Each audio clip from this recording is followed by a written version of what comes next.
With show host Wood. Peace, you know what it is. It's your man SKYZOO Skyzoo live from the borough, and this is the Pay Me No Mind podcast. This is Ray Flores ringing out to the premier boxing champions. You are listening to the Pay Me No Mind podcast with my man Wood. Oh, the Magic Man Malanaji giving a big shout out to the Pay Me No Mind podcast. What's up, everybody? This is Swift Jerry Hurd, 20-0, 14 knockouts, the new IBF champion of the world, and I'm right here with the Pay Me No Mind show. Yo, it's your boy John Connor, and you're checking out the Pay Me No Mind podcast. It's Aftermath, and ain't nothing after that. Flint, we in the building. It's Connor, what?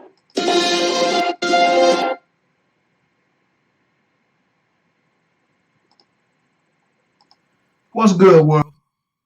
Peace. Like they just said, I'm the host of this thing here, Wood. Just jumping in here today to cook on some boxing talk.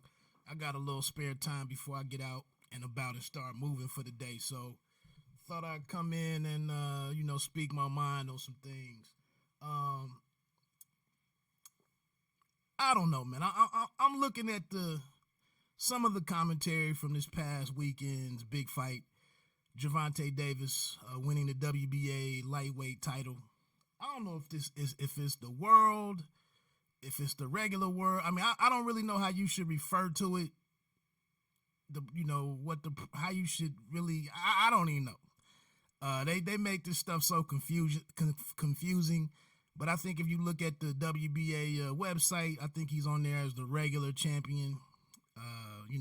For what it's worth. But he takes out BDB-GAMBOA in the 12th round. Gamboa sustained a leg injury in the second round when he was knocked down. It came out later. I mean, this is one of the ugly parts about boxing. There are no timeouts in boxing. And then you're in Georgia, in Atlanta, with the state athletic commission that's really just ill-suited for this type of situation. And he's complaining about his shoe, and then the on-air guys get to running with it's the shoe, but it clearly didn't look like anything was with the shoe. And then one thing that I didn't like is that they catch all these angles and all of these good shots in the truck, the production team, but they never would get a clear shot of the shoe or the boot while they were in action so that we could get a good look to see if that was the case. But then, Paulie Malignaggi is saying that, there is something wrong with the shoe, and the shoe is it looks this and that. And then at times I would catch a look at it, and it didn't seem to be anything wrong with it. So I don't know. But we have that situation. It comes out after the fact that it's a ruptured Achilles. I've seen enough ruptured Achilles and Achilles issues in various sports. I think Sherman didn't my man Sherman from the now with the 49ers, Richard Sherman. I believe he had an issue with his. We know that KD ruptured his. The names are huge who this has happened to. Kobe Bryant. But boxing is unique in that if Gamboa quits there in the second round, it's a horrible night. I mean, if he decides not to continue on in that moment, it's horrific. You know, it might have killed Showtime. You know, real talk. I mean, so I think we got to give that man a lot of credit for fighting on, and then to fight on, because he said he was through. You know, he said, I can't continue. You know, it was a lot of confusion in the corner after the second round and ahead of the third round. We didn't know what he was going to do. But for everybody's sake, I guess, and entertainment, despite saying that he couldn't go on and looking like he wasn't going to continue, he went on and fought on. The only thing was, for me, myself, speaking for myself, I couldn't get into the fight because it didn't look like boxing. He didn't look like himself. And then if you're telling me that he just, you know, he couldn't pull the trigger on punches and he couldn't fight, if you're gonna tell me that that's what happened, that nobody saw him at the workouts, at the media workout, nobody was in his training camp, nobody saw that his skills had deteriorated, because he's coming off of a knockout performance of Martinez. You know, it wasn't like he couldn't physically, like he couldn't fire shots. You know, that's the last time we saw him, he was in working order. But we get here and he can't, for 10 rounds, I'm just watching him do. Sometimes he just looked like a mummy. Like he looked like a mummy walking forward with his arms out, because he couldn't get his shots together, because he didn't have any, you know, he couldn't plant his feet. He couldn't push off. Something just looked awry, and it bothered me. And so I guess what I'm getting into on this discussion for as long as I'm in here is just like, I don't understand why the family can't think independently and discuss this situation for what it is. It's really, the only knock that I have on Tank is his professionalism. And I think his attention, his lack of attention to detail, and his evolving or developing sense of professionalism, I think it hurt him to some degree in the ring on fight night. Now he gets the win. I'm another thing. I didn't really feel like the Jack Reese stoppage in the 12th. That's really not consistent with how he referees fights. I said this on my recap video. The left hands, the unresponded, or the left hands from Jermell Charlo just last week against Tony Harrison for the second knockdown in that fight. The left hand barrage that Harrison sustained on the way down to the canvas was kind of similar to what we saw here in the Tank fight with Gamboa. Gamboa is on the ground, not flat on his back. He took a deep breath. He looked up at Reese, and then he said, well, damn, you know, I didn't mean to be down here. Let me get myself together and let me get up. Let me continue to fight on. And Reese just walks over and just waves it off. when don't you give he is a former world champion, a unified, I believe featherweight. Don't quote me on that one. But he is a former champion. You know, you don't extend this guy the opportunity to get up and finish the fight. I didn't like that decision by Jack Reese. I just didn't. But anyway, I don't understand how the family can't talk about this fight. I don't know if it's in an unbiased fashion. I don't know if it's just saying what we saw. Like, it really wasn't a shit show per se. It really wasn't a shit show, but it was an off night. And then we attack Paulie Malignaggi. The family attacks Paulie Malignaggi.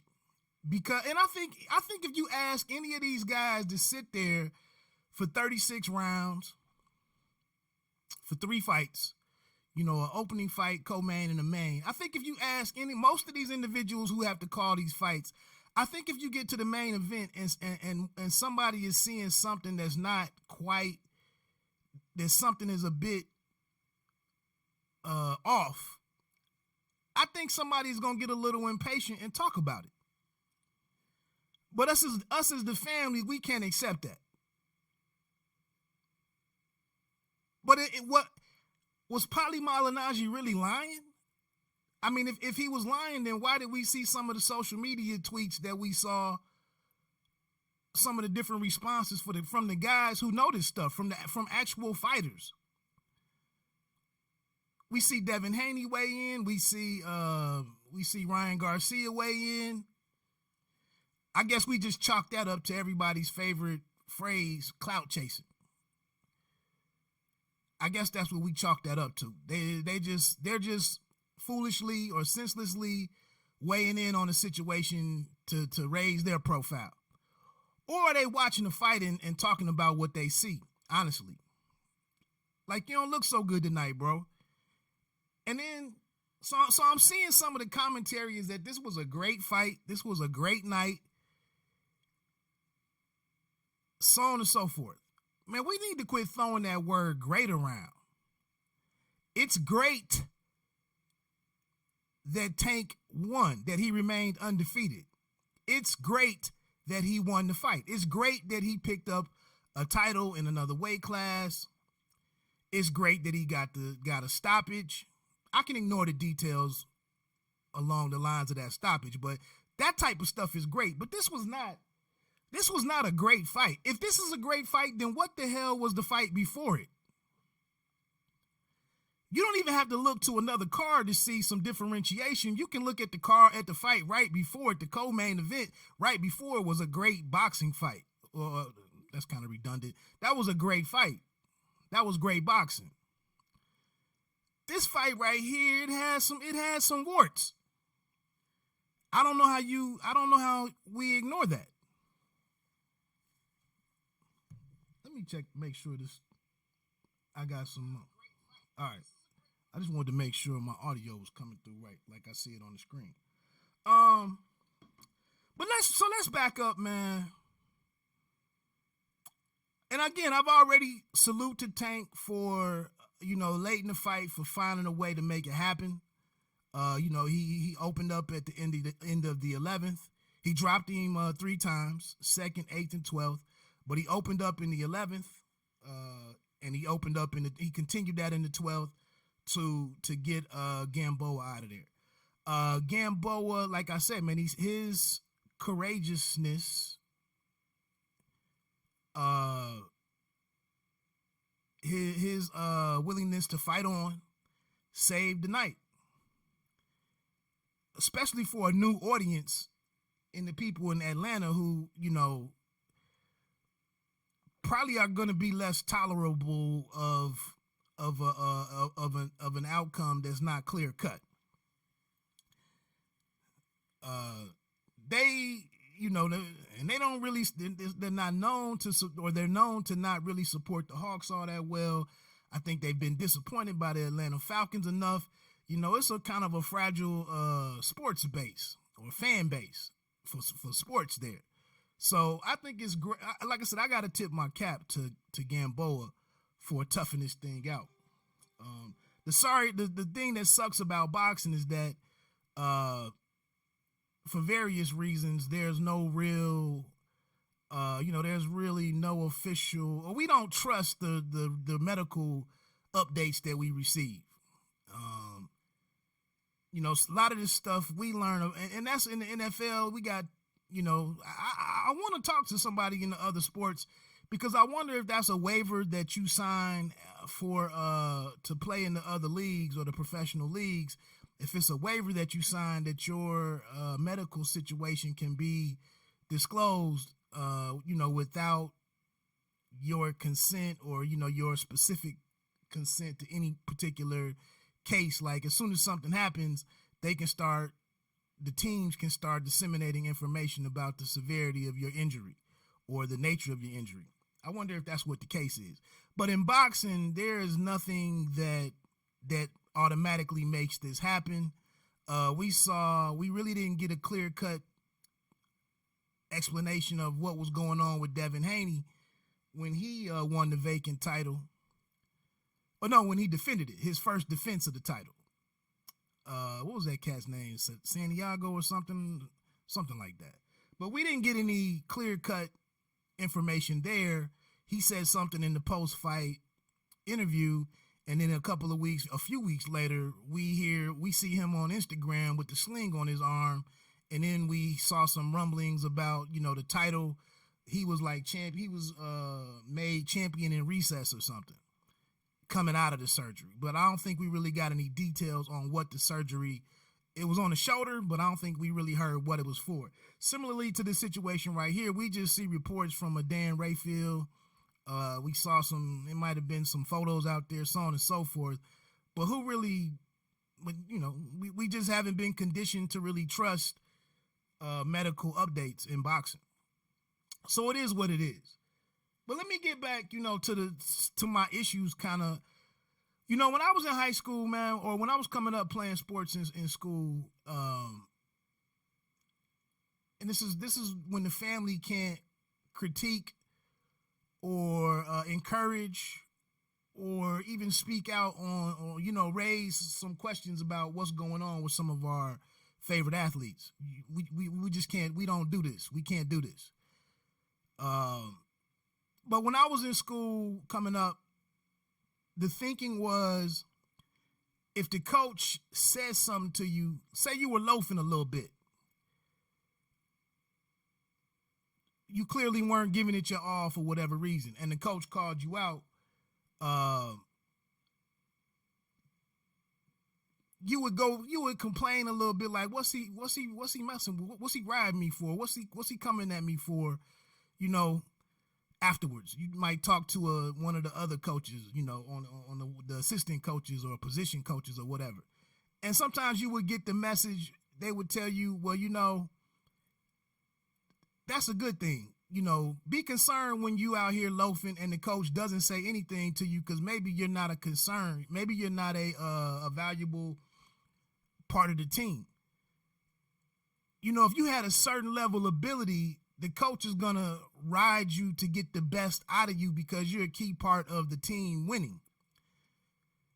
You got some other guys on the team that they don't have any expectations for them, so they don't speak to them when they see them, not giving 100%. So that's the thing here with Tank. A lot of us care about Tank. A lot of us, he has there are expectations for him. He has done great things. He is a dude who's like a fringe pound for pound fighter.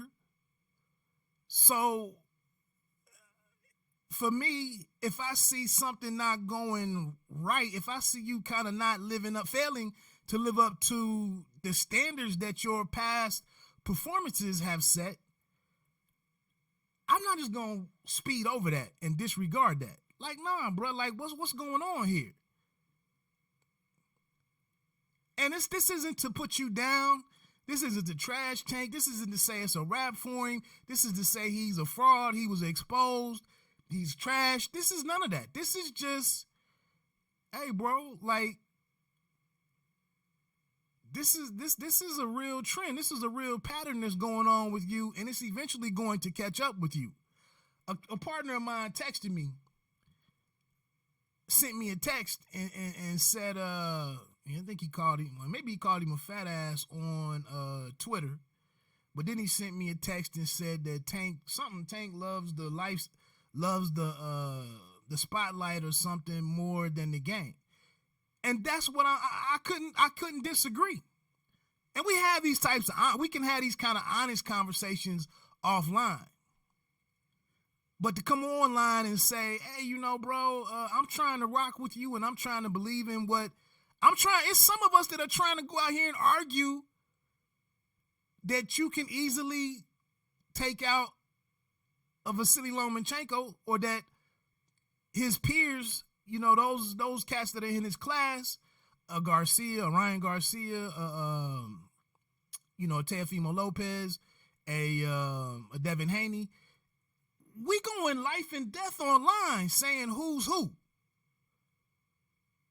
We rubbing each other the wrong way, getting disrespectful, you know, at each other's throats. We doing all of this stuff.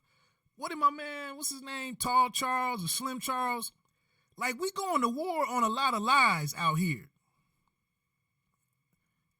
Believing what we want to believe in and trying to stay, trying to be, to run with the herd, to think along with the rest of the group. And that's where I don't know where I really fit in with this thing, because I don't really conform to nothing, like, or nobody. Especially to nobody sitting in the same seat as me, the same position as me. What the hell I'm gonna put aside what I see with my own two to remain lockstep with what you're talking about? This was not a great fight. This was not a great performance.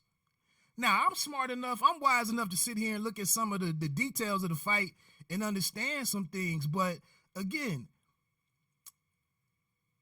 if Tank's mentor, we just saw the Forbes report or whatever it was, that he made $1 billion in the last 10 years. I think they settled on him being the fighter of the decade, so on and so forth. But if that man can be enthusiastic to go to work for 35, 25 million, 20 million, if Floyd Mayweather can do that for his paydays, well then, damn it, you can show up at the weigh-in on time, on weight. That's not me being unrealistic. Like, that's your one job. You got two jobs: show up on weight and then perform on fight night. That's it. But because I'm in the family, I can't call you out on that. I can't have that expectation. You just come in and do what you want to do because I'm in the family and I gotta rock with whatever you do. I don't understand that. I don't understand that rationale. We got to sit here and defend all of these guys against all of these attacks, but there's never any thought, there's never any accountability for some of these cats to avoid the criticism going in. I understand why Jamal Charlo doesn't have big fights. I understand why Demetrius Andre can't get a big fight. I understand why some of the things in the game don't happen. I'm not that dumb.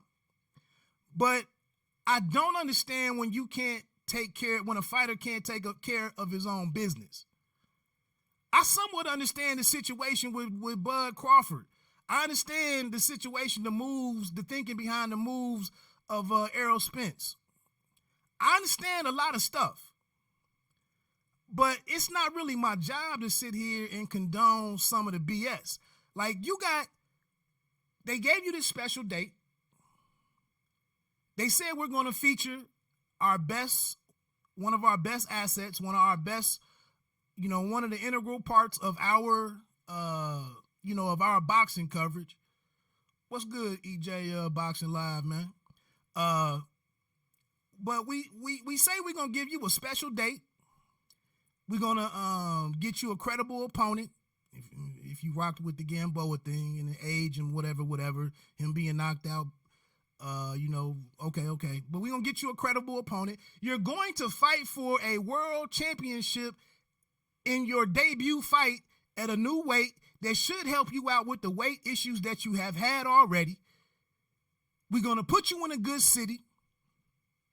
The tickets did well. Everything is looking great. I wake up Friday morning. We got people putting up pictures on social media showing how many people are in line to come in and check out your weigh-in. You a superstar. Okay, I'm clapping for you. You've arrived. You doing your thing. But then you come in like an hour and a half late. You come in and get on the scale. You knew you were overweight. You quickly get off. You got this bad look on your face. Blah blah. So on and so forth. You get to 2 hours. You got the people online running with the negative, with the attacks and all of that. And now I'm supposed to man up and defend you. I'm supposed to fire back shots at the usual suspects. You know who they are. I'm supposed to take out my time to sit here and say that this is no big deal, that this is acceptable, that this happened to your guy, to the haters out there. I'm supposed to point out that this happened to your guy and that guy. I'm supposed to point to fighters who don't even have the same status as Tank. I'm supposed to use them to say that this is no big deal. Nah, man, I ain't rocking with that. For the family, you should have been in there on weight. Like I said, I went out to Vegas foolishly. I went out to Vegas for the Floyd and Canelo fight. We ain't getting no tickets. I didn't know what I know now. Me and my wife and cousin from Detroit, we get out there and couldn't get no tickets. Okay.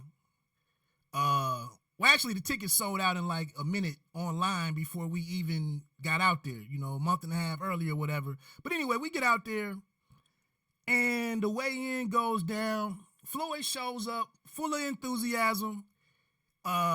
He's vibrant. He looks like he's ready to go to work.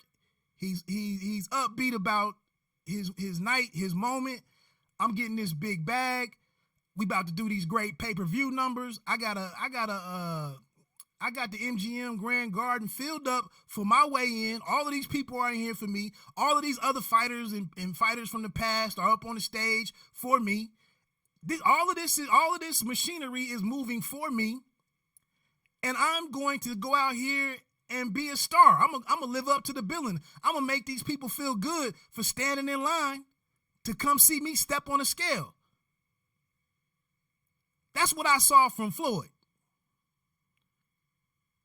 Now you come in here, this is a hassle. This is some BS. This is just a waste of my time. I'm gonna be honest with you, man. I kind of wonder if, he got the car, some jewelry, some notoriety. I kind of wonder if, that's it for him. I really do.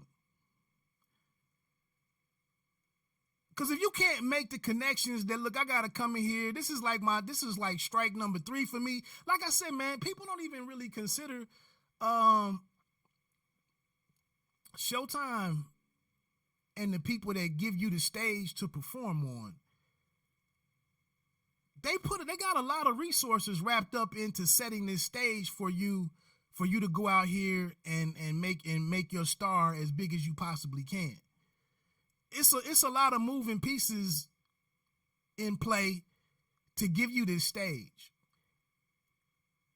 And when you don't do your job, and when you don't play your role, And when you don't come out here and everything goes off as it should, we got to figure out you're not reliable.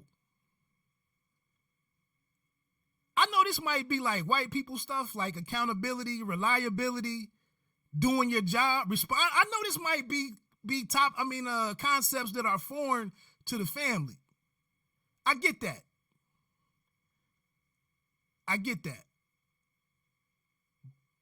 But that don't mean that I'm talking about for anybody who has money on the table that you can extract out of people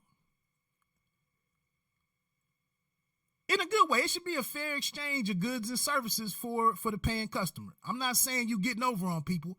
I'm saying it's a fair exchange of goods and services. I'm going to show up and do my part, and then you pay me for it. When you can sit out there and people can project, hey, young man, you're 25 years old. Over the next 5 to 7, 10 years, with all things considered, you should be able to bank like, I don't know, 35 million, 50 million, 80 million. I mean, when people can sit out there in the future, look out into the future and make that type of guarantee to you. How you don't understand all you need to do is some simple things to go out and get that money. I'm not defending you. I'm not going out. I'm not going to bat for you. That's your money. And I got to sit out here and remind some Montero cat and some Kim cat and some Fisher cat, I'm supposed to go out here and argue on your behalf when all you had to do, now that's nothing. You pull up in a Lamborghini, my man.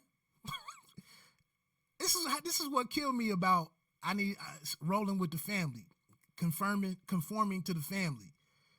You come in a Lamborghini, but you couldn't pay some individual some good money, whatever their market is or their value is. You couldn't pay them to make sure that you came in on weight. That don't add up to me. That don't really add up to me. And the car, the Lamborghini, is depreciating if you even own it. I mean, it might be a rental. It might have been some dealership might have said, hey, take this for the night, for your big night. And I'm not saying that he can't afford it. I'm just saying if he's smart, because he just had the Rolls Royce SUV at the last event. But if say it's his car, but that's a liability. Whereas if you pay 1 or 2 individuals to be your nutritionist and your strength and conditioning coach, those are expenses that you can write off.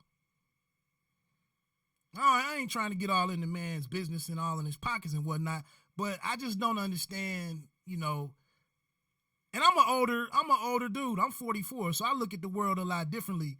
But for you to pull up in a Lamborghini and think that the optics of that means something to me, that ain't mean nothing to me. I'm still sitting here stuck on the fact you didn't make weight. And you have the means and the motivation to make weight. I'm stuck on that. I remember when I used to bowl in bowling leagues. We used to bowl for money. And I would get in the 10th frame, and I get a strike on the first ball. I need to throw all 3, to lock up getting the jackpot. $800, $950, maybe even as much as $1,200 if I finish this game out. But I go up there and throw a perfect ball and leave a 10 pin and stomp and get mad. I just lost that $900 tax free. I just lost that money. And I come back to my dude and I said, man, that damn 10 pin killed me. And my partner would say something real. He would say, nah, Wood, back in the 3rd frame, you missed that 10 pin that you didn't pick up on that spare. That killed you. And I said, damn, you know what, bro? You right. I missed that 10 pin at the beginning of the game that made me have to work a lot harder in the 10th frame where I needed that. Whereas if I'd have just done my job earlier in the game and just picked up a simple pin, I would have been on schedule to get the bag at the end of the. But you're like, man, what the hell are you talking about? I get it, but I'm just saying, I look at things differently. I'm still sitting here tripping that you couldn't come in on weight. But anyway, I had some other parts here, some other points here I wanted to get into. Like I said, this wasn't a great fight. This wasn't a great outing. It was great. It was a great result. And don't tell me now that you can't knock everybody out. That saying and that defense really isn't applicable here. I mean, it's a truth in boxing. There are some guys that you can't knock out, but there's also some guys that you can't knock out because you aren't really prepared on fight night. Tank's whole style is, or his whole, the whole marketing of Tank is that he's a miniature Mike Tyson. He knocks people out. So don't come here now and tell me, you can't knock everybody out. Nah, that's not really the end of the. That's really not the end of the statement here. We talking about a dude who was on one leg for 10 rounds. We talking about a dude who was knocked out by the Castellanos cat. We talking about the whole reason why you fighting this dude is that you put him away. So you needed okay, so we give you your 12 rounds, you got the job done, so on and so forth. But now it comes to the end of the night, and some of us are just, like I said, we got to go back and look at all the details here and say, we need to get better moving forward. Because when you going into this fight, you were kind of thought to be somewhat untouchable. We thought that if we paired you up with like the next 3 or 4 guys, like you were kind of the favorite. That's what the family was sold on. That's what we out here arguing on your behalf. But you went out here and performed and looked how you looked. But now this is a situation where like somebody like, I don't know, it's just this generation right now. Nobody can say anything to encourage you. Somebody like an Andre Ward who's come out and shared major keys with dudes. Like in between your fights, you shouldn't go no more than 20, 25. 25 is you're probably in the wrong there. But in between these fights, you need to stay like 10 or 15 pounds within your within your fighting weight. You need to work as hard as possible to not make the first several weeks of your camp about weight loss. You need to come in at a weight where things are manageable and you can continue to, you can sharpen your tools. You can sharpen your boxing is what you need to be doing. But somebody like Tank, man, get out of my face with that. You ain't come from the same beginnings as me, so I don't need to hear nothing you talking about. Hold on, brother. This is like, as a dude that's tried to do a lot in life, man, I ain't never had nobody in an area that I'm trying to do something in. I've never had a single soul tell me how to do anything. I've never had a single soul give me a gem about anything. I've never had anybody point out how to do this, how to do that, nothing. And you got a dude who's going to be a Hall of Famer, an undefeated fighter, a guy who accomplished things the way that he did, his career. But that man takes out the time to put some gems out here for those behind him, put some breadcrumbs out there, and you just step on them. Like I don't really get that. But that's kind of the mind state. That's kind of the mind state that's the prevailing mind state right now, I guess. I'm not listening to nobody about nothing.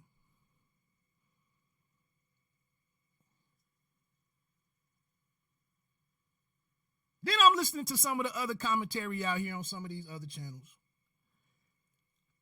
And like I said, I try to support everybody, man. And as a dude who trying to get to this 1,000 subscribers and trying to do this and trying to raise my profile and trying to make this worth my while and trying to, contribute to quality boxing talk. So I watch a lot of people. But how do I watch some people and you say that the fight that this was a great fight, a great win, and you praise Gervonta Davis for this and that, and there's never a single mention of the fact that Gamboa had a leg injury? How do you do that? This is when I really I'm looking at the family like it must be a meeting going on that I'm not invited to, and the talking points are handed out. You come in the door and everybody give you the talking points like, hey, when y'all go out here and start breaking this down, intentionally failed to mention that this man had one leg for the majority of the fight. Like, how? I'm sorry, man. I like I said, I'm 44 years old, man. Everybody just can't tell me everything. I mean, damn. At some point in my life, I gotta respect my own reasoning, my own discernment. I gotta believe my own too. I sat around and devoted years and years and years to listening to and watching stuff, consuming all of this stuff. And then when I see what I see, I'm supposed to ignore it. Nah, bro, like that's gotta be like the second sentence when you start breaking this fight down. That's gotta be the second or third sentence that Gamboa had a severe leg injury that affected the rest of the way that he could fight and perform the rest of the fight. I mean, we gotta have some type of honesty in what we put out here, a little bit. I mean, damn. Moving on.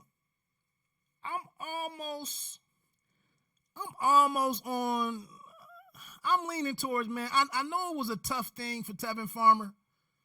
I know you over there getting that DAZN money. I know it's a tough thing. I think what was put out into the public was that I think 5 M's were thrown at Gervonta to come over and fight on DAZN. I want to say it was $500K, or was it 1.2? It was something way below what it was a number Farmer didn't want to accept. But I'm almost to the point now, like maybe Farmer should have taken the money. And that's, if you look at everything at junior lightweight and lightweight, if you look out into the future, I mean, somebody gonna have to take a haircut to move something. I mean, for there to be a big event, besides what's already the big event with Lopez and Lomachenko, somebody else is gonna have to take something less to go out and actually do something that hasn't been done.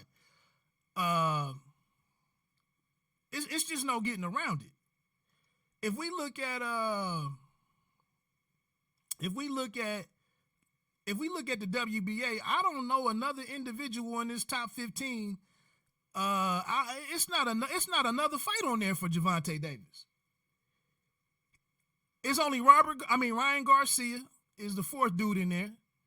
And then his Tank's buddy, Robert Easter Jr. is number 3. Well, he's gone from the division now, so he's up at super lightweight, so he's not even. And these lists are this was probably posted at the beginning of what's the date on this? This was as of December 17th, so I'm not sure why Robert Easter Jr. is still down there. Maybe he hasn't clearly established himself at 140, but yeah, if you look at this lightweight list for the WBA, there's only Ryan Garcia. Yvonne Mendy is the dude that I think Luke Campbell beat. I'm familiar with him, but that's not an option. Jorge Linares is up at number 9. Nobody wants to see that. James Tennyson is a former opponent of Tevin Farmer. Tyler McCreary is at number 12, also a friend of Tank, and coming off of the loss to Frampton. The rest of these dudes on here, I don't know nothing. Michelle Rivera, Haider Parra, Zapir Rasa. Nobody knows none of these people. So we're looking at your next fight might be Leo Santa Cruz, who would be another dude coming up to the division for the first time. That don't really. If I get that press release, I don't even do nothing with that. Who cares? So I'm just saying, looking at this thing, Tevin Farmer, I'm kind of thinking, man, you might have. Now, he probably getting more money. He probably getting money to his liking, Tevin Farmer, to face Jojo Diaz at the end of January. I get that.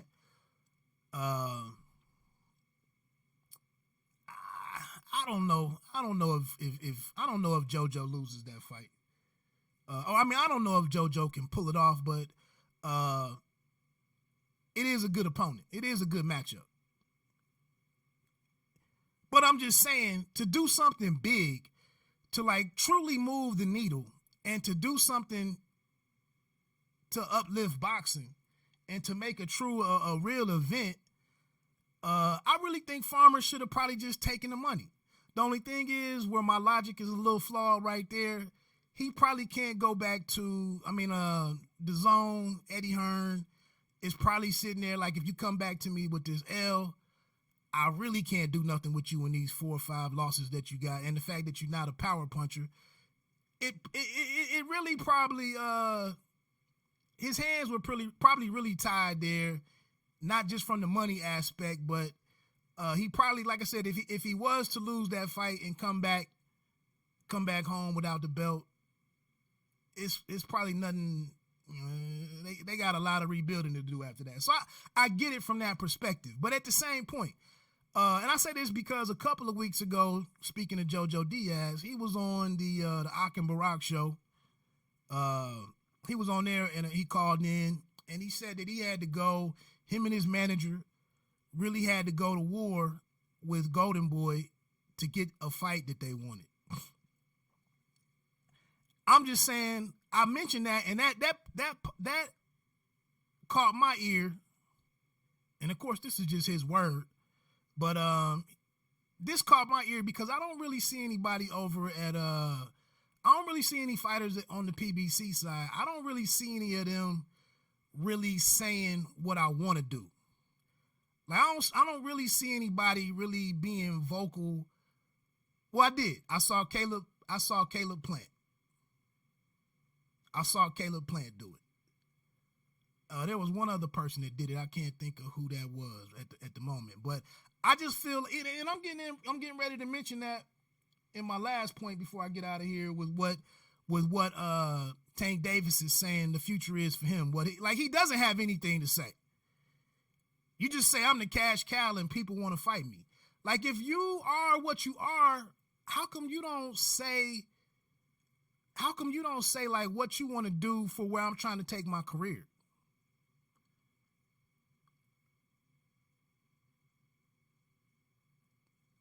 Like, if you are the face of boxing, the future of boxing, how come guys like Devin Haney and Teofimo Lopez, how come they're saying what they want to do to be great? I guess they're just young and dumb. Maybe that's it. Maybe they just too young and dumb. My man, Shakur Stevenson. I want to fight Josh Warrington. Why are these other fighters willing to go out here and raise the bar and say what I want to do because I want to be great? I don't want Leonard Ellaby. I don't want somebody in a suit. I don't want somebody who's not climbing in that ring to tell you that I'm great. I want to get in the ring and show you that I'm great. Why is that? Why do so many guys over at PBC have that problem? Like, just shut up. We don't call nobody out. We just I just don't understand that. Again, I'm not in line with the family here. All these different accounts out here with Heyman in their name on Twitter, like, that's weird to me. That's a little weird to me. I'm not gonna lie. If you have Heyman in your name on Twitter, and I might offend somebody here, but if you have Heyman in your name, or Al something, or Heyman's World, or Heyman's Universe, if you have that in your name, that's like me standing around with a guy with tattoos on his face and a bunch of piercings and all of that. Like, I'm just going to listen to you talk. I mean, I don't really, and I'm not trying to judge you. I'm just saying you got a different outlook on life than me. And at 44, I'm just cool to just sit back and just listen to whatever you had to say. I'm not really trying to get you to understand my way of thinking. Like, you clearly, if you got tattoos all across your face and piercings all in your lips and nose and all that stuff, like, you truly believe what you believe. You obviously believe what you believe, and I'm not going to try to tell you what I'm going to tell you. Like, yo, you know, they're hiring during the holidays. You could pick up some extra work at whatever. I don't, like, you really believe what you believe, and you're clearly down the road that you are in life, and I'm gonna let you win, champ. I don't understand these Heyman accounts. Like, you say anything about anything PBC, and it's what Top Rank did this, what the Zone did that. That's not what I'm talking about, though. But anyway, I digress with that. I really think Tevin Farmer should have strongly considered, because you've come back, you resurrected your career, you've made some great money, but you still need a signature win. The Japanese cat he beat, I never saw him again. I never saw him before that night. John O'Carroll, I've seen him one more time, but he wasn't much of nothing. I just mentioned the Tennyson cat. I never saw Tennyson before Farmer. I haven't seen him after Farmer. But like I said, you know, he probably getting a bag that he's comfortable with to fight JoJo. You know, I guess saying no in this situation, you know, is what it is. But some of these guys are gonna need to figure out something to do between lightweight and junior lightweight. And unfortunately, I don't think they can rely on the options that some of these guys at higher weights. They don't have the same options here. You know, heavyweight, light heavyweight, super middleweight, middleweight. Hell, if you at 154, you got all types of options. You damn near can do whatever you want to do at 154. You can take any challenge out there, and over the course of 18 months, you probably got good business in front of you at super welterweight. But here at 130 and 135, like, you got to figure something out. You're going to have to be a little creative. How you see Tank fighting the best at 135 in 2020? Coming off of last night, I really would be a fool to, like, speak on that with any type of certainty, or I wouldn't have any belief in what my remark or what my reply would be along those lines. Again, if he just let me get into that real quick. Now that you mentioned that, moving forward, here's what we have to look forward to from the new champion. I mean, you're saying moving closer to that fight, it's like he above me. Davis told BoxingScene.com following his victory over Gamboa. You know, I don't feel nobody above me. I'm the cash cow. I believe at 135, at 130, I'm setting all records. I'm putting butts in the seats. So I don't think he doing that in reference to Lomachenko. So, you know, line him up. I'm willing to fight anybody. I'm ready. That sounds like a guy who really, honestly, I feel like you don't really know who's in the division. I can look at it either way. I mean, somebody with Heyman in their name could tell me he means one thing, but for me, you're really not being creative with your own career. Like Lopez, in my opinion, Teofimo Lopez, in my opinion, he's been talking about what he wanted to do for the last year, and I'm watching him check off the boxes month by month. And now he's there. And maybe, well, I mean, he had that issue I'm just saying when you state this is going back for anybody out here trying to do anything in life, and you checked into some self-help stuff, some self-encouragement. I mean, the first thing that they tell you, I've been here, I ain't never done it. Maybe that's why I am where I am. But they tell you, write down your goals and say them once a week or daily. And then you know what you're aiming at, and then you develop habits to get you there. So for me, with Gervonta Davis, when you just leave it open-ended like that, line them up. Line who up? Like, I got the feeling when I was listening to Floyd Mayweather talk about this stuff, when I'm listening to Andre Ward talk about this stuff, like, I have strategic dudes that I'm going out for because I know what the risk and what the payout is to take those fights. I hear what people are saying about me. I hear the doubters. I hear the detractors. And I think this event right here is going to address that. And it's going to be worth my while. It's going to be good money. I mean, that's somewhat what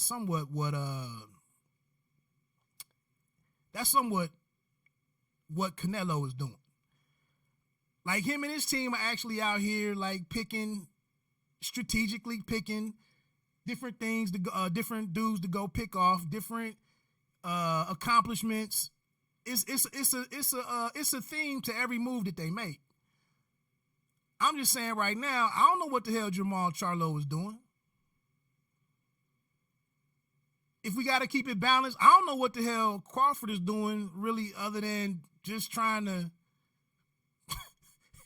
just holding on to a belt until he gets a shot, with somebody across the street.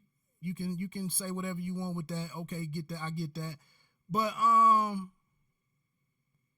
don't really know what Tank does at 135.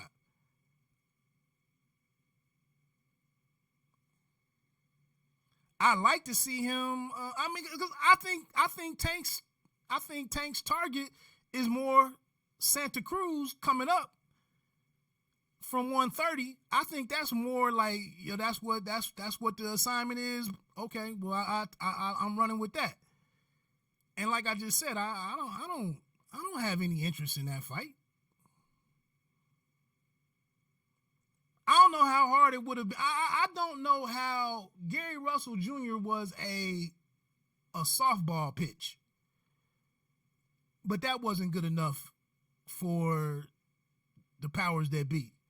Like, two dudes from the DMV going at it. Gary Russell Jr. had been vocal about it. And I know behind the scenes, Gary Russell Jr. might have priced himself out of it. He really might have priced himself out of that fight. So I'm kind of leaning on that's why we couldn't get that one. But to me, Gary Russell Jr. as a smaller guy and whatever you want to make about it, not the heaviest handed guy, but definitely has a skill set that I would have loved to have seen. I would have loved to have seen Tank face Gary Russell Jr. But that's neither here nor there. Let me get back to this other points so I can get on off here. I just mentioned it. Is Leo next? If so, what are we doing? Yeah, that was another talking point that I had. That fight just it doesn't interest me none. And I think that's not even a knock on Tank, just Santa Cruz himself, the way that he's moved himself and kind of the targets that he set out there for him. I've kind of just lost interest in that book. Like, I just put that book down, 75 pages into it. I just put the book down and I move on. Like, again, he was another dude. I don't know why it was so hard to face Gary Russell Jr. Like, I'm just that ignorant. I don't understand why that was so difficult to do. My last point was Lomachenko. Like, why do you even say his name? Like, why not put the Terrence Crawford play in like they do at welterweight? Like, why even acknowledge Lomachenko if all you have to say is, of course Davis said. I think right now it's like people will fight me off of, I'm not trying to be cocky, but off of, them making a lot of money. I mean, everybody is a prize fighter, but anyway, it's a big risk, but also it's a big payday. So a lot of people want to get paid. I mean, that's what you do this for, first and foremost. Like Lomachenko is at the end of his career. I believe so. Well, not at the end of his career. He up in age, you know, so he trying to make the biggest fights he can make in a short period of time. So everybody got their different paths, but I'm 25 years old. My stretch a little longer than his, so we taking our time. It's so much contradiction in that right there. But I'll give you the benefit of the doubt, man. It's fight night. You just took a couple of punches. I mean, whatever. But this was almost like they tried back in 2012 or whatever. I'm gonna get political for a quick second. Remotely political, nothing really deep, because I ain't into politics that deep. But remember when the Republicans didn't have anything, when the Republic or the conservative media really didn't have anything to throw at Obama? They just said, well, they went with the lowest hanging fruit possible. Why do you want to be president so bad? The dumbest question.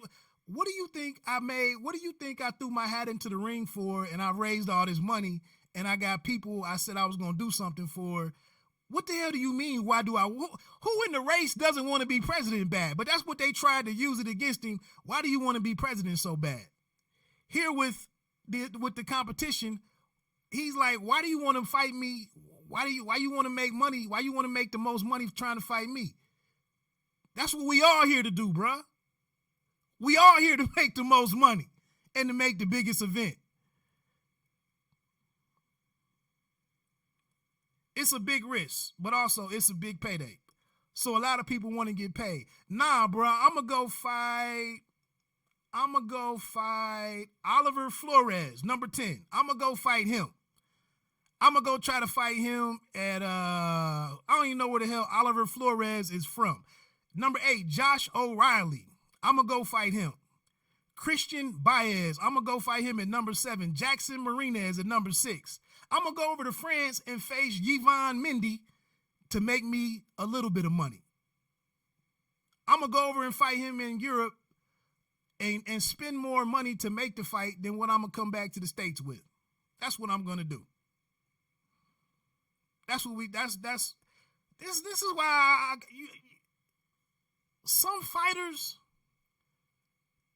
it's getting to the point where I really don't need, all I really need to do is see you in the ring, bruh. Like when they put a mic in front of you, I don't really need much. But he says, so again, Lomachenko is at the end of his career. I believe so. Well, not at the end of his career. He up in age. So he up in age, you know. So he trying to make the biggest fights he can in a short period of time. What's wrong with that? Help me out a little bit. What's wrong with that? I mean, is that's a out for you? As vulnerable as he's starting to look, you still can just sit there and say, well, he up in age. He trying to make the biggest fights he can make in a short period of time. I don't know why you say that. Who would you like Gervonta Tank Davis to fight in 2020? Lomo, Haney, Teofimo, Santa Cruz, Ryan Garcia, Loma, High Tech, Devin the Dream, Haney. Which one of them would you pay for? I probably would pay for. I mean, I would like to see the Lomachenko fight, man. And I don't. Other than being a pro,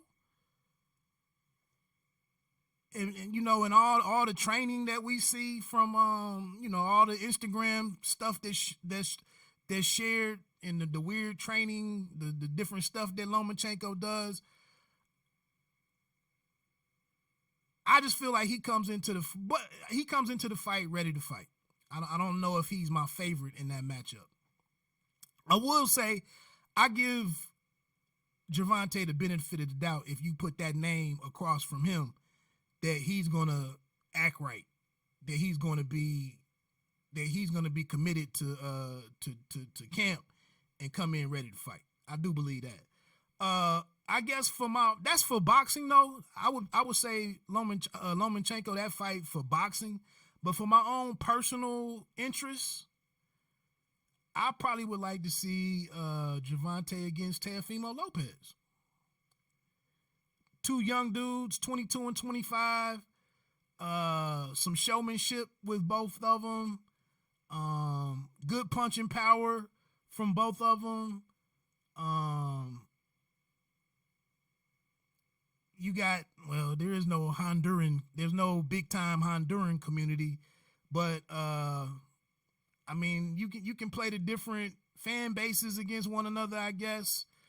It would be awesome to see Top Rank and the PBC and PBC do business. I mean, that would be awesome.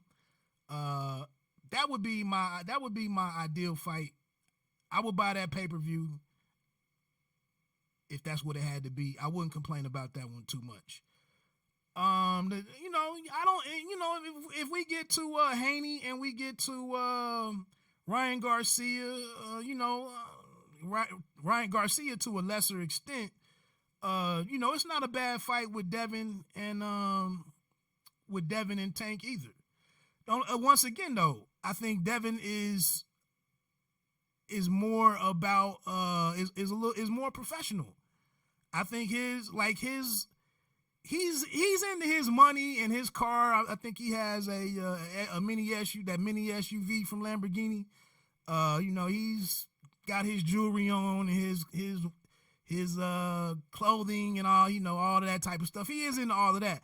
But I also see him working at his craft a lot.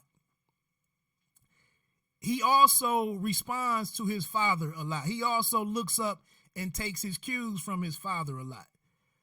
Right now, I think with the situation, with this weigh-in situation, him failing to make weight, for me, that signals that the reality of boxing is that once the fighter becomes a cash cow, quote unquote, once I'm paying you 10% of my purse, I really do what I want to do. I don't really work for you anymore. I don't really take my cues from you anymore unless I truly respect you, unless we're truly a team.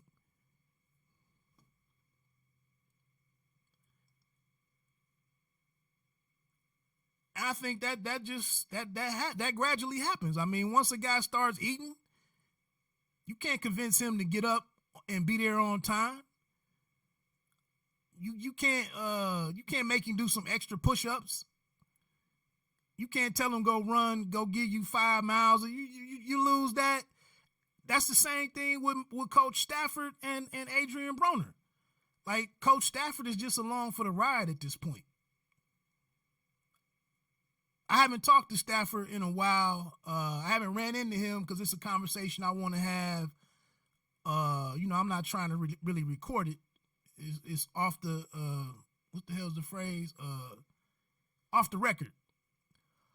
Off the record, I would like to ask, Coach Stafford, because people just attack Broner. He's low hanging fruit. He's easy to throw darts at, so on and so forth. But I really would like to know, how that makes the coach feel. Just like Manny Robles right now with the situation that's played out with him and Andy Ruiz. And I know they didn't go back, multiple fights, 20, 10, 15 years. But at some point in time, that coach loses, they lose the power of influence.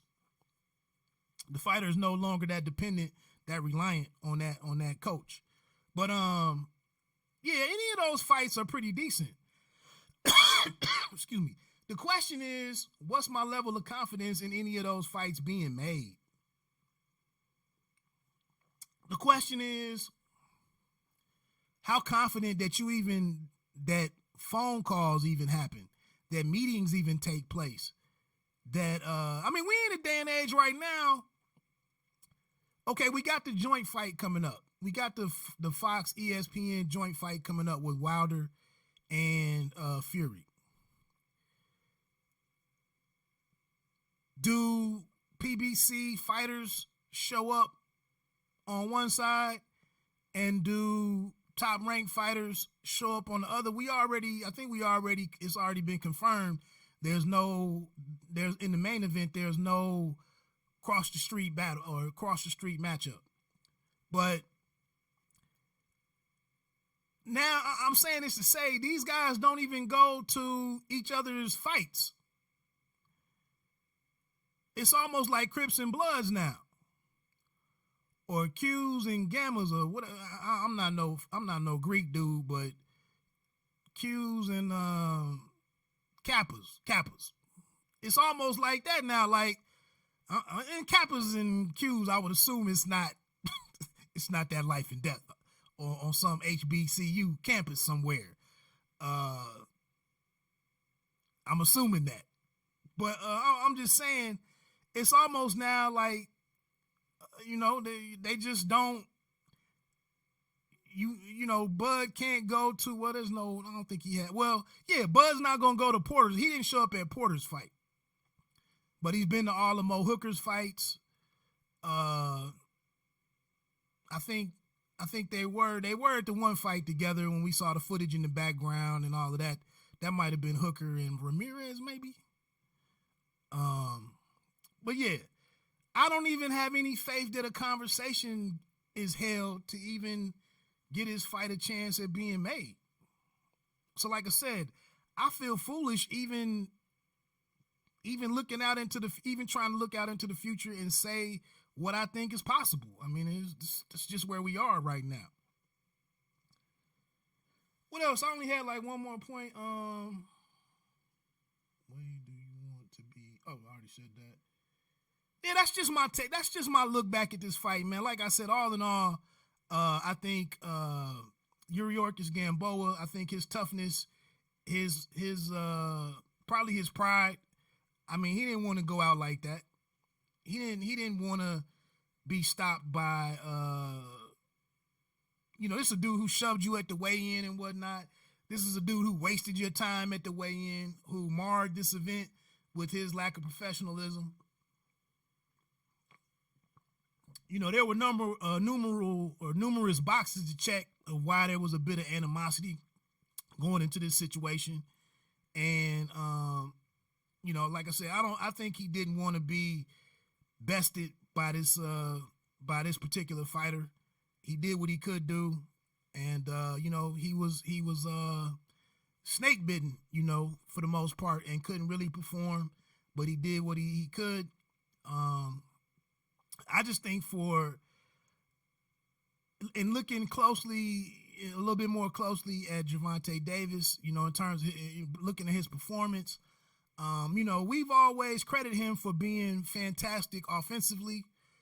Here, I think he just didn't. I think he didn't listen to. I think he didn't listen to Coach Ford enough and going to the body enough. Consistently enough,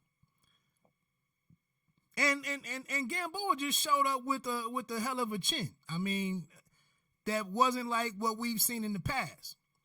I'm not going to jump to the conclusion that Tank's power doesn't travel or didn't travel up to 135 with him.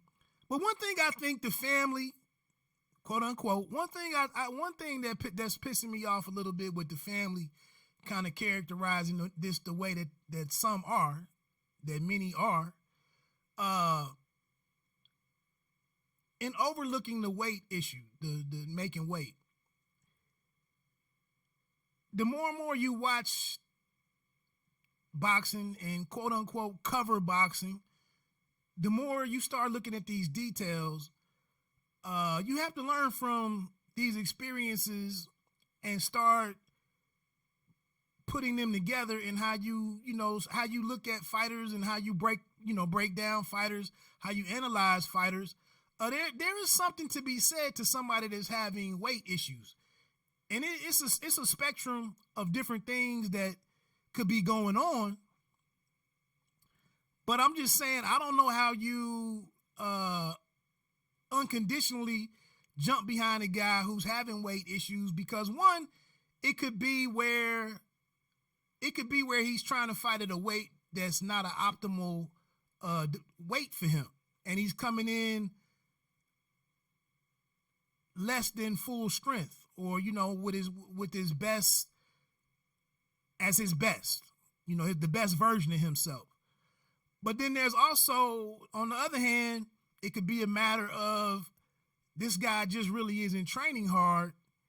So eventually you're going to run across, as you begin to fight elite dudes, as you begin to face world champions, as you fight upper echelon fighters, the difference is going to be that the man across from you is a better version of himself on fight night, because he was a better version of himself for 8 or 10 weeks leading up to this fight. I mean, that's just the basics. That's just like, that's not a white thing. That's not a Mexican thing. That's not a Eastern European thing. That's not an African thing.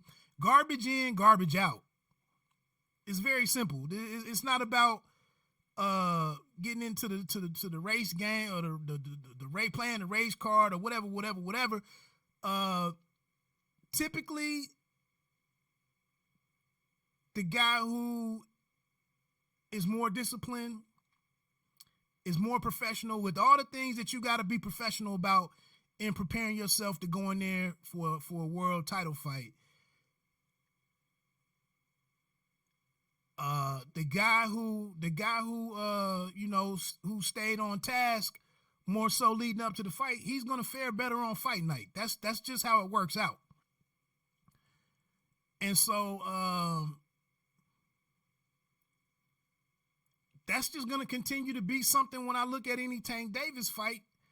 And I'm not even going to say that because I'm like really up on my soapbox, but that's just kind of I'm starting to look at, as I write for different public or outlets and whatnot, and I put my opinions out there on looking out at somebody's career, or I just got an email to submit my pound for pound for the next quarter. As I do prediction pieces, as I write about fight breakdowns and whatnot. Like I feel like I got to take a lot more stuff into consideration than my man had a dope Lamborghini at that last fight. Like, if my word is out there, even if only 5 people read it, if 10 people read it,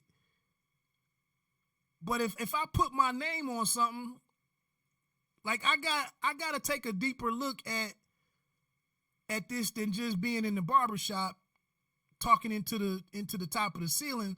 Like I gotta weigh more factors when I say something.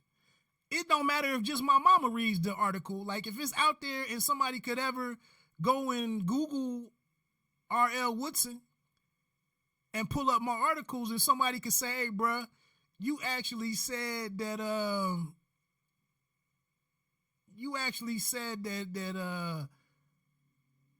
Leo Santa Cruz was gonna beat Tank Davis," and it went the other way. Like, I want what I put out there. I want to be basing my opinion on the best set of information that I can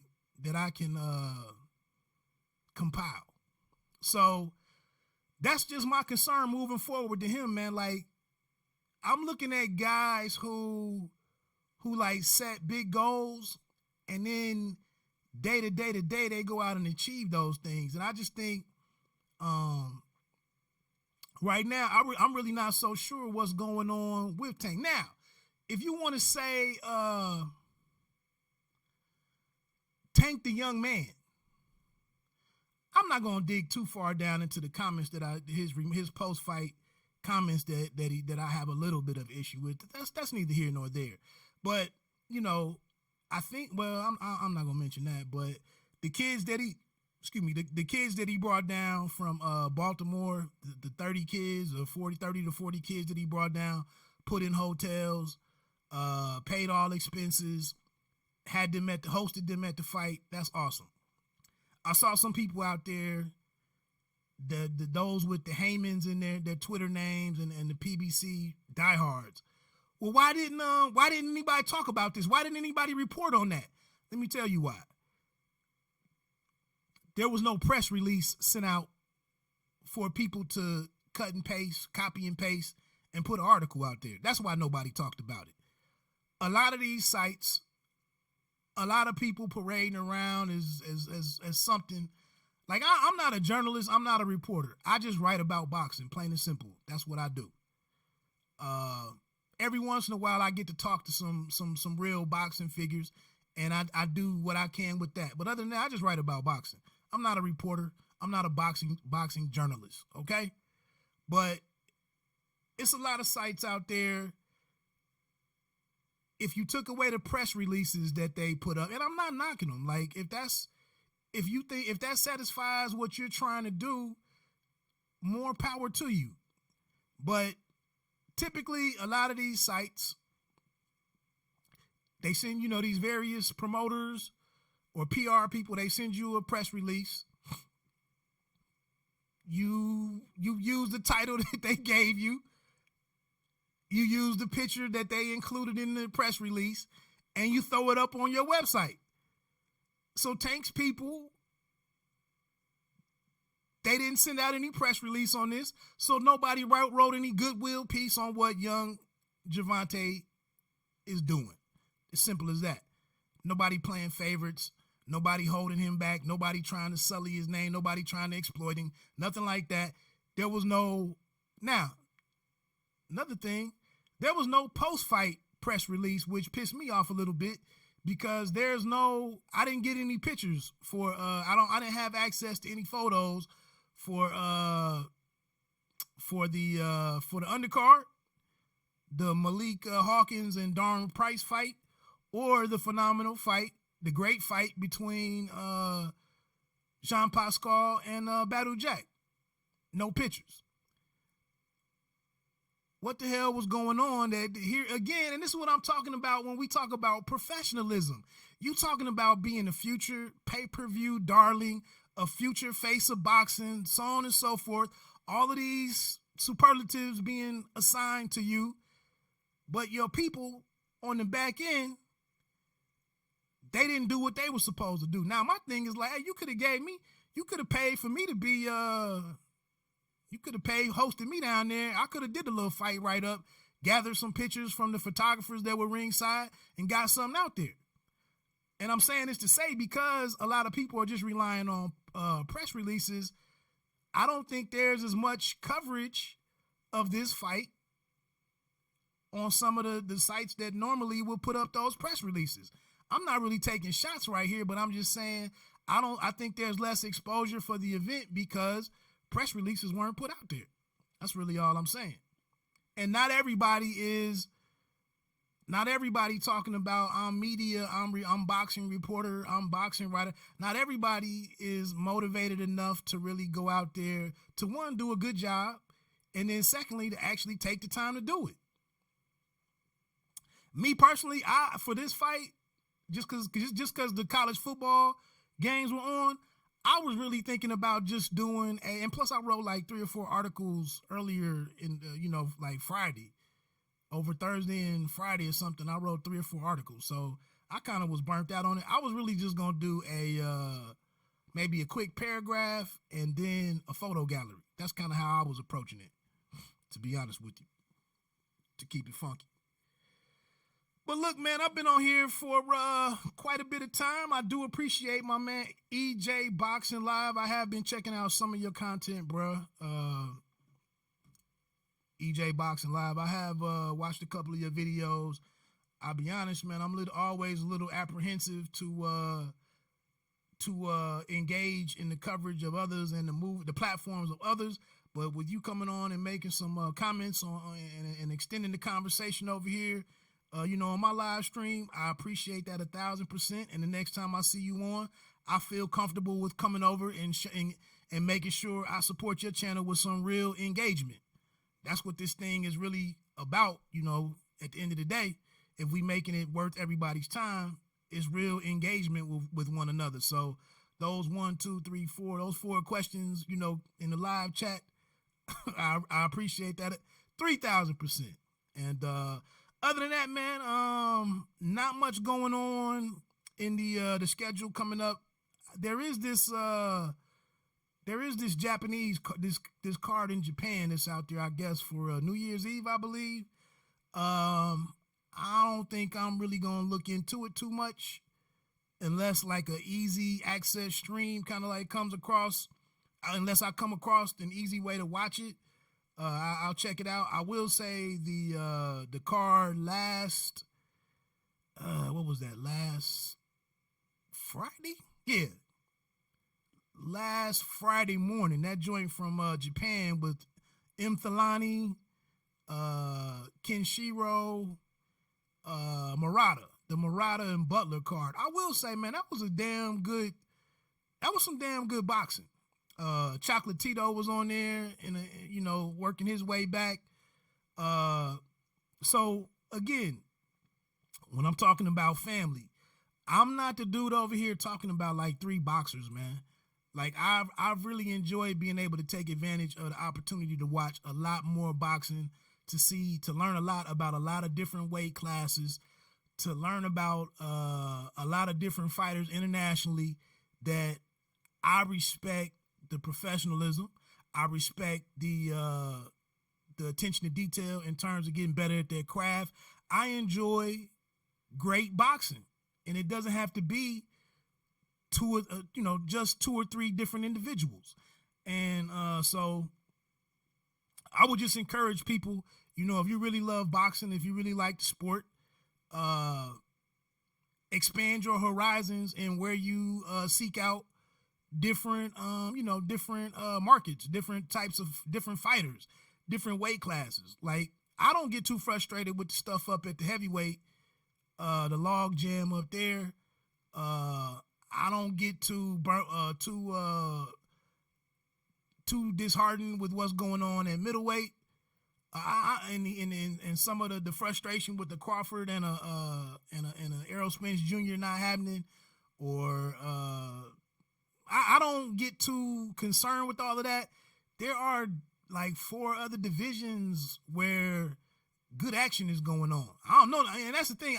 I know the names get more difficult to pronounce. I know the backstories. I know the ability to relate to the fighters, the relatability of the fighters, connecting to these fighters. I understand that gets more challenging, but I guess I would just say, aren't we in a day and age to where you just can't sit back and expect everything it needs to connect to you, it needs to relate to you? Aren't we in an age and time where you need to go out and seek things that are going to entertain you, that are going to allow you to enjoy the things that you're enthusiastic about? Isn't it like a 50-50 street? This one brother on Twitter that I had to quit. I really don't unfollow people too much, but this one dude on Twitter that I just had to unfollow because he said the dumbest. He just started saying the dumbest stuff. I couldn't stand it no more. It just was ignorance. To give you quick context, his whole view of Deontay Wilder and Anthony Joshua was, I can't relate to Anthony Joshua. Like, the hell with what his skills are, what his strengths and weaknesses are, what his past is, what his record is, whatever. The hell with all of that. I don't relate to him. How the hell do you relate to a world champion or a professional athlete? How the hell do you relate to LeBron James? Like, for real. Like, what do you mean you don't? The dude was on. His brother was from New York too. Joshua went on Sway in the Morning. He went on The Breakfast Club. He sat there talking about the issues that most brothers at 28 to 35 are facing. He talked about things that he was trying to do for his family and his concern, his role in his family. And he tried to explain how African families kind of have a different hierarchy, than blacks here in America. Like, what do you mean you don't relate to the dude? So I was like, okay, whatever, man. You don't like AJ. Cool. I mean, that's your opinion.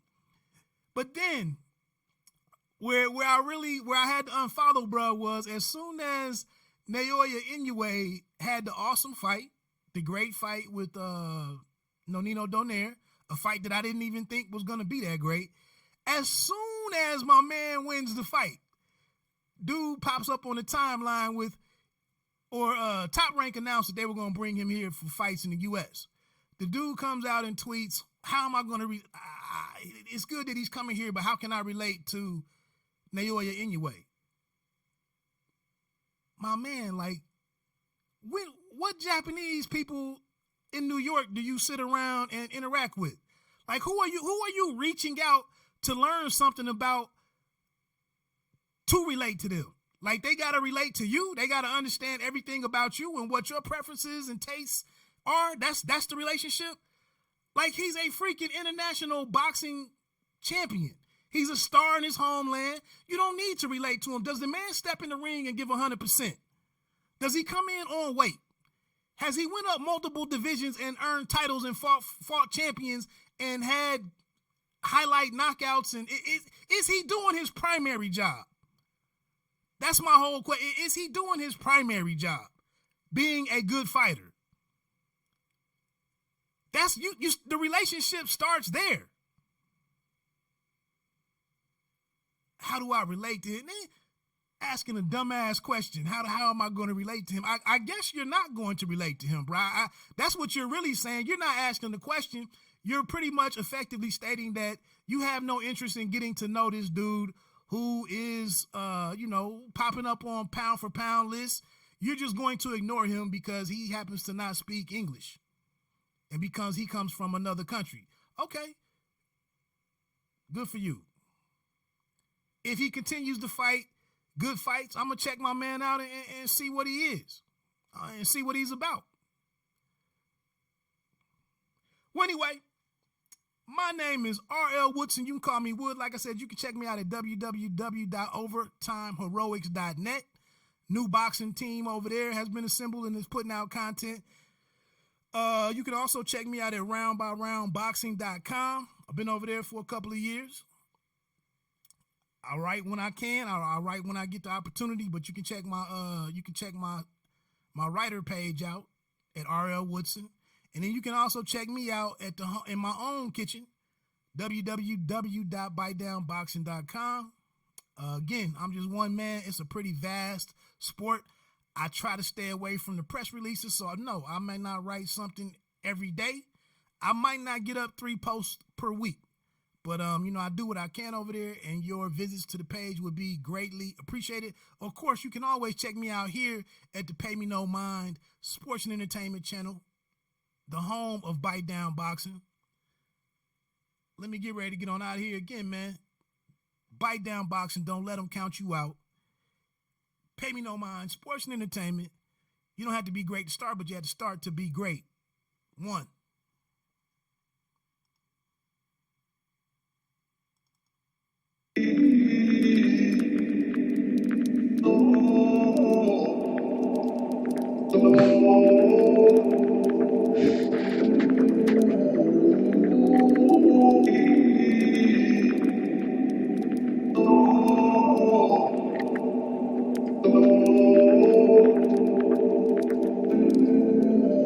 See, I've been hustling for a long time. Long flights, long days, my nigga, long nights. Fuck friends, I don't need them, that shit be alright. Dog fight, walk by, I'm talking on site. Queen Latifah, Jada Pinkett, let's set it off right. Mind your business, you should only flex if the time's right. Fuck these bitches, bad decisions come from the wrong type. Now it's murder, she roll.